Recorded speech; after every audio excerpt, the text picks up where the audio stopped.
రోడ్ల సమస్యలు, నీళ్ల సమస్యలు, దోమల సమస్యలు చేస్తూ ఉంటున్నారు అంతేగాని ఇంకా దాంట్లోకి రాలా.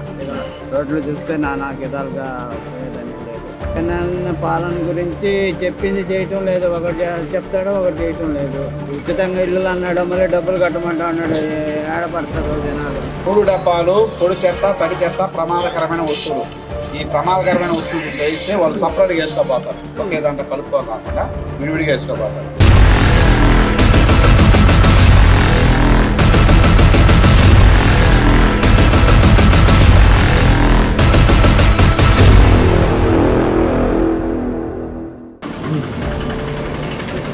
అంటే ఇక్కడ సంక్షేమ పథకాలు ఫస్ట్ లో ఇచ్చారు, మళ్ళీ రెండోసారి ప్రతి ఒక్కరు కూడా దేనికి తినేదాన్ని ముందు భోజనం తిని సాపాడు వాళ్ళకే చాలట్లేదంటే మాకేం పెడతారు.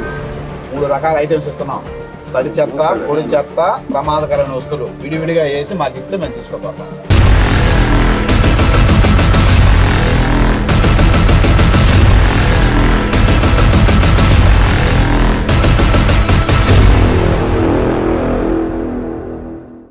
ఇల్లులు కూడా అక్కడ మనకి ఏదైతే జగనన్న కాలనీ ఇచ్చారో ఆ కాలనీలో మన వాళ్ళ ఇల్లు కూడా 4-5 రోజుల్లో ప్రొసీడింగ్ స్టార్ట్ చేసి ఇల్లు కట్టించడానికి ప్రయత్నిస్తున్నాం.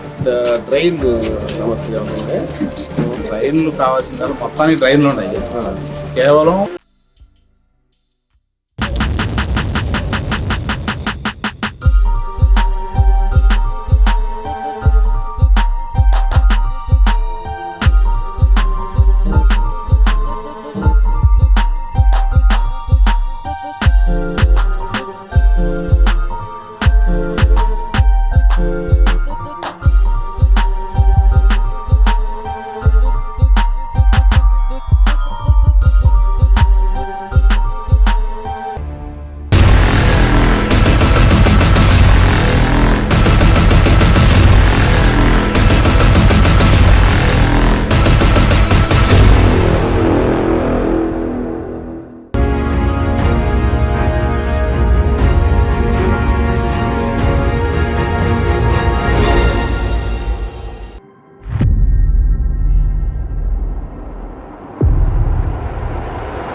మరింత తాజా సమాచారం కోసం చూస్తూనే ఉండండి JNI టుడే. సబ్స్క్రైబ్ చేయండి, లైక్ చేయండి.